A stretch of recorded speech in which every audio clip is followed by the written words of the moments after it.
സമയം. അപ്പൊ UPSC interview പോയ സമയത്ത് ബോർഡ് ചെയർപേഴ്സൺ ചോദിച്ചു, പുരുഷോത്തമൻ അഗർവാൾ അദ്ദേഹത്തിന്റെ ബോർഡായിരുന്നു, ഡെമോക്രസി ഒന്ന് ഡിഫൈൻ ചെയ്യണം. Don't tell me governance of the people, for the people, by the people. Tell some other definition എന്ന് പറഞ്ഞു. ഞാനൊക്കെ ഒരു 10 seconds അങ്ങ് freeze ആയി, because first thing which comes to your mind is Abraham Lincoln's definition of democracy.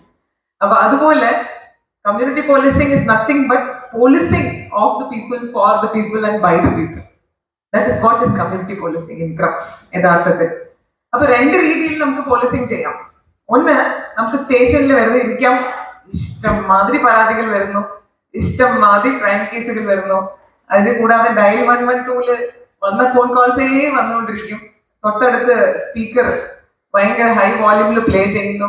തൊട്ടടുത്തുള്ള അയൽവക്കക്കാരന്റെ തെങ്ങ് എന്റെ വീട്ടിൽ വരുന്നുണ്ട്, ഇപ്പൊ വീഴാൻ പോകുന്നുണ്ട്. അപ്പൊ ഇങ്ങനത്തെ കംപ്ലൈന്റ്സ് തന്നെ നമ്മുടെ ഇഷ്ടമാതിരി പരാതി വരുമ്പോ ആ പരാതി പരിഗണിക്കുക, ആ പരാതി അഡ്രസ് ചെയ്യുക.